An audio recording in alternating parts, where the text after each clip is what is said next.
ನಮಸ್ಕಾರ ವೀಕ್ಷಕರೇ, ಇದೇ ಜುಲೈ 1ರಿಂದ ಇಡೀ ಕರ್ನಾಟಕದಾದ್ಯಂತ 5 ಹೊಸ ರೂಲ್ಸ್ ಜಾರಿ. ಎಲ್ಲ ಸಾರ್ವಜನಿಕರಿಗೆ ಬಂಪರ್ ಘೋಷಣೆ.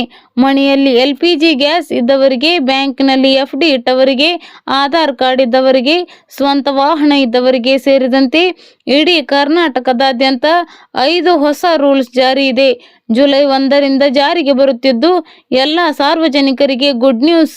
ಕೇಂದ್ರ ಸರ್ಕಾರ ಮತ್ತು ರಾಜ್ಯ ಸರ್ಕಾರವು ಸಾರ್ವಜನಿಕರ ಜೀವನವನ್ನು ಸುಗಮಗೊಳಿಸುವ ನಿಟ್ಟಿನಿಂದ ಹಾಗೂ ಸುರಕ್ಷತೆಯನ್ನು ನೀಡುವ ಉದ್ದೇಶದಿಂದ ಅನೇಕ ರೀತಿಯ ಹೊಸ ನಿಯಮಗಳು ಹಾಗೂ ಕಾಯ್ದೆ ಕರಾರುಗಳು ಇಡೀ ಕರ್ನಾಟಕದಾದ್ಯಂತ ಮತ್ತು ದೇಶದಾದ್ಯಂತ ಜಾರಿಗೆ ಬರುತ್ತಿವೆ.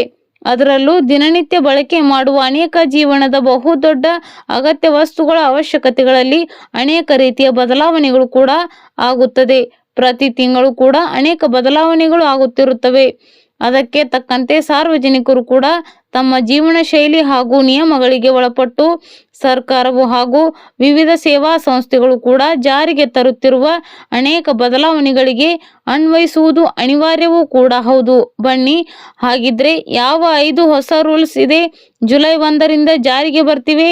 ಆಧಾರ್ ಕಾರ್ಡ್ ಇದ್ದವರಿಗೆ ಭರ್ಜರಿ ಸಿಹಿ ಸುದ್ದಿ. ನಿಮ್ಮ ಆಧಾರ್ ಕಾರ್ಡಿಗೆ ಇಮೇಲ್ ID ಲಿಂಕ್ ಮಾಡಬೇಕೇ? ಹಾಗಿದ್ರೆ ನಿಮಗೊಂದು ಗುಡ್ ನ್ಯೂಸ್. ಉಚಿತ ಸೇವೆ.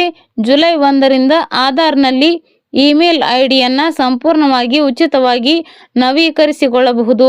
75 ರೂಪಾಯಿ ಉಳಿತಾಯ. ಈ ಹಿಂದೆ ಇದಕ್ಕೆ 75 ರೂಪಾಯಿ ಶುಲ್ಕವಿತ್ತು. ಈಗ ಅದನ್ನು ರದ್ದುಗೊಳಿಸಲಾಗಿದೆ. ಅವಧಿ. ಆಧಾರ್ ಮೊಬೈಲ್ ಆ್ಯಪ್ ಮೂಲಕ ಈ ಸೌಲಭ್ಯವನ್ನು ಜುಲೈ 1ರಿಂದ ಡಿಸೆಂಬರ್ 31, 2026ರವರೆಗೆ ಉಚಿತವಾಗಿ ಪಡೆಯಬಹುದು. ಎರಡನೆಯದು, ರೈಲ್ವೆ ಪ್ರಯಾಣಿಕರೇ ಎಚ್ಚರ. ದಂಡದ ಮೊತ್ತ ದುಪ್ಪಟ್ಟು. ರೈಲಿನಲ್ಲಿ ನಿಯಮ ಉಲ್ಲಂಘಿಸಿದವರಿಗೆ ಭಾರತೀಯ ರೈಲ್ವೆ ಇಲಾಖೆ ಶಾಕ್ ನೀಡಲು ಸಜ್ಜಾಗಿದೆ. ಜುಲೈ 1ರಿಂದ ಕಠಿಣ ದಂಡದ ನಿಯಮಗಳು ಜಾರಿಗೆ ಬರಲಿವೆ. ಟಿಕೆಟ್ ರಹಿತ ಪ್ರಯಾಣ. ಕನಿಷ್ಠ ದಂಡದ ಮೊತ್ತವನ್ನು 250 ರೂಪಾಯಿನಿಂದ 500 ರೂಪಾಯಿಗೆ ಏರಿಕೆ ಮಾಡಲಾಗಿದೆ. ಇದರ ನಿಯಮ ಉಲ್ಲಂಘನೆ, ಬೇರೆಯವರ ಟಿಕೆಟ್ ಬಳಸಿ ಪ್ರಯಾಣಿಸುವುದು, ಭಿಕ್ಷಾಟನೆ, ಅನಧಿಕೃತ ವ್ಯಾಪಾರ, ಗಲಾಟೆ ಮಾಡುವುದು ಅಥವಾ ಮಹಿಳಾ ಬೋಗಿಗಳಲ್ಲಿ ಅಕ್ರಮವಾಗಿ ಪ್ರವೇಶಿಸಿದರೆ ಭಾರೀ ಮೊತ್ತದ ದಂಡ ವಿಧಿಸುವ ಸಾಧ್ಯತೆ ಇದೆ. ಮೂರನೆಯದು, FD ಬಡ್ಡಿ ದರದಲ್ಲಿ ಬದಲಾವಣೆ.